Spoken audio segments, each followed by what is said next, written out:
Welcome back. If you've just joined us, you're watching the news at 10 on Channels Television, coming to you live from Lagos and Abuja. A reminder of our top stories. 2 bomb explosions ripped through the city of Kaduna, killing over 72. General Buhari escapes attack.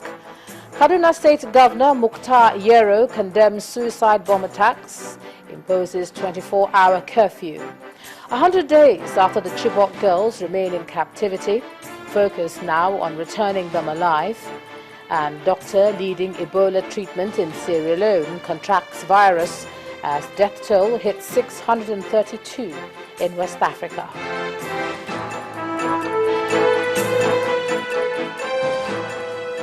All right, a quick reminder that all our top stories are on our website, channelstv.com, and on youtube.com/channelsweb. To get us on the move, do visit m.channelstv.com to view us live on your mobile device.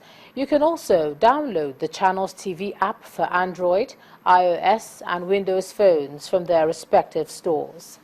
And we urge you to please interact with the Channels Eyewitness feature on our Android, iOS and Windows 8 platforms. So if you have pictures or videos to share with us, tap the application on your device, swipe to reveal the Eyewitness menu, and then follow the instructions. Over now to Abuja, and here's Linda Akigbe. Hi, Linda. Hello, Ijoma, and welcome to the nation's capital. In Nasarawa State, 20 members of the PDP in the State House of Assembly say that they would not back down in their quest to impeach Governor Tanko Almakura. The PDP lawmakers have gone ahead to pass a motion directing the State Chief Judge to set up a 7-man probe panel. In a motion moved by the Majority Leader, Mr. Godiya Akwashiki, on the matters of public interest and seconded by Mr. Baba Ibaku, the lawmakers resolved that a 7-man panel be set up to probe the allegation against Mr. Almakura. In his ruling, Speaker of the State Assembly, Honorable Musa Mohammed, directed the State Chief Judge to immediately constitute a 7-man panel as resolved by members. The resolution and subsequent directive, however, did not go down well with the 4 APC lawmakers who protested at the session.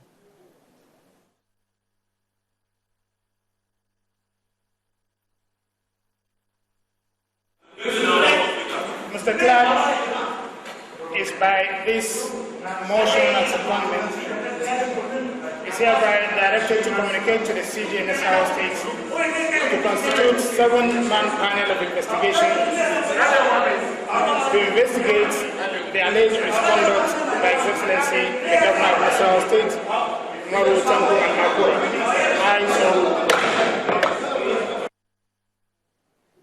The Independent National Electoral Commission, INEC, has once again promised a better performance in the Osun State governorship elections scheduled for next month.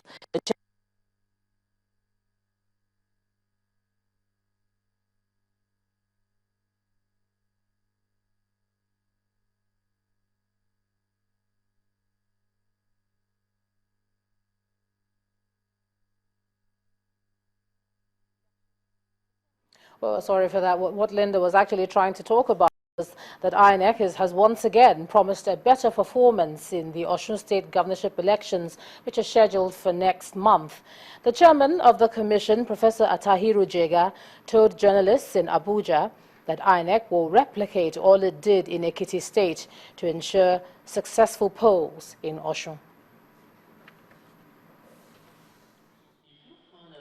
According to Mr. Jega, the Commission used the Ekiti elections to test some of the strategies it thinks are necessary to ensure free, fair and credible elections in the nation. Some of the improved strategies, according to the INEC boss, include regular sensitization programs with stakeholders like politicians, traditional rulers and the electorate. Mr. Jega expressed confidence in the Commission's improved logistics and staff training to ensure credible elections in Osun and the 2015 general elections across the country. Professor Jega also used the forum to explain the reasons why the Commission is posting a new resident electoral commissioner to Osun State ahead of the elections. We took the decision that, well, in order to minimize the excuses that people would have to undermine the credibility of the election, we will bring another resident electoral commissioner to conduct the election, so that people will not now be every day talking about their worries that there will be no equity or level playing field. INEC called on media practitioners to help sensitize the public on the need to be of good behavior during the elections. He also encouraged media houses to give equal airtime and space to political parties. Meanwhile, representatives of media practitioners in the forum advocated the safety of their colleagues who cover elections, while insisting on professionalism in reporting campaigns, voting and results. Members who go out, either as cameramen, reporters, producers, should be fully protected. Journalists, be they of the print or electronic media, get intimidated or attacked, especially during elections. But the Nigerian Guild of Editors is doing something about it. Despite the challenges that INEC says exist, including insecurity, funding challenges and attitudes of the political class, Mr. Dega believes that the 2015 general elections will place Nigeria in the Committee of Nations where democracy is consolidated. Former Co-Marshal of the Federal Road Safety Commission, Osita Chidoka, has been sworn in as the Minister of Aviation. The President also swore in Dr. Abubakar Suleiman as the Minister of National Planning. President Goodluck Jonathan then appointed Mr. Boboye Oyeyemi to take over from Osita Chidoka as the Co-Marshal of the Federal Road Safety Commission. President Jonathan told the new ministers that Nigerians are expecting much from them and urged them to bring their wealth of experience to bear on the new positions. And turning to the new Co-Marshal, the President urged him to work with his colleagues to improve on the foundation laid by Osita Chidoka. Meanwhile, the Federal Executive Council has held a special session to pay tribute to the late former Minister of Petroleum Resources, Rilwanu Lukman, who died 2 days ago. A minute's silence was observed in his honor, while some of the ministers took time to extol some of his sterling qualities.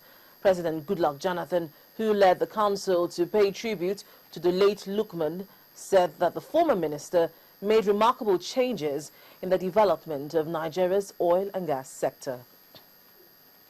And now to a community report. Following the twin bomb blast in May that claimed over 100 lives in Jos Plateau State, the state government, in a bid to forestall further occurrence, directed all traders to move to satellite markets for their safety. However, traders have kicked against the move, citing distance as a major challenge for them in relocating.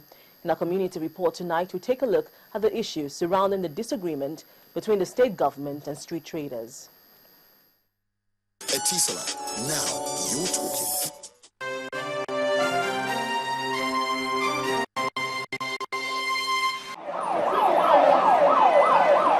The city of Jos was thrown into pandemonium when on May 20, 2014, the popular terminus market was hit by bomb blasts that claimed over 100 lives.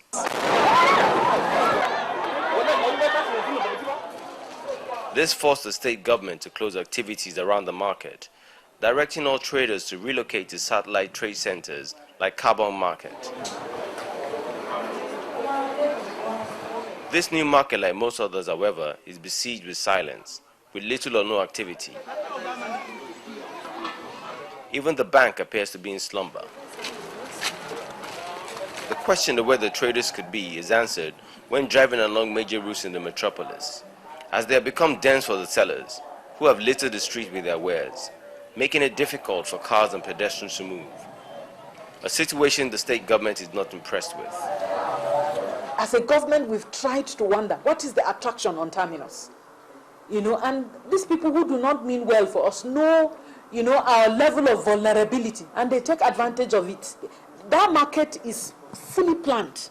There are parking spaces. You go in, do your business, and come out. The shops quite a number of the shops are unoccupied. So we've been appealing to our people, go to the satellite market and occupy those shops.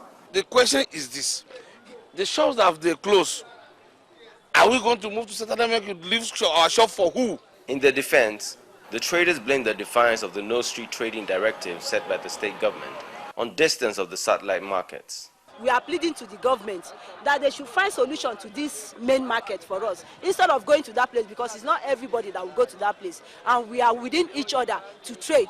But the government maintains that the relocation order must be obeyed. You know, our people should stay off terminus, honestly. Stay off Ahmadu Bello Way, stay off Murtala Mohammed Way, and go to these places.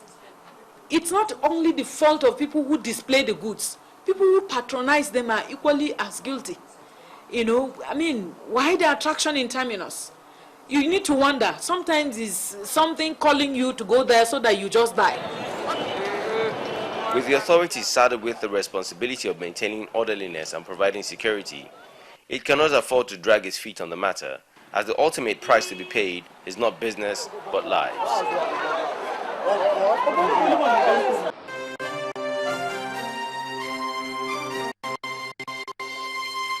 Etisala, now you're talking.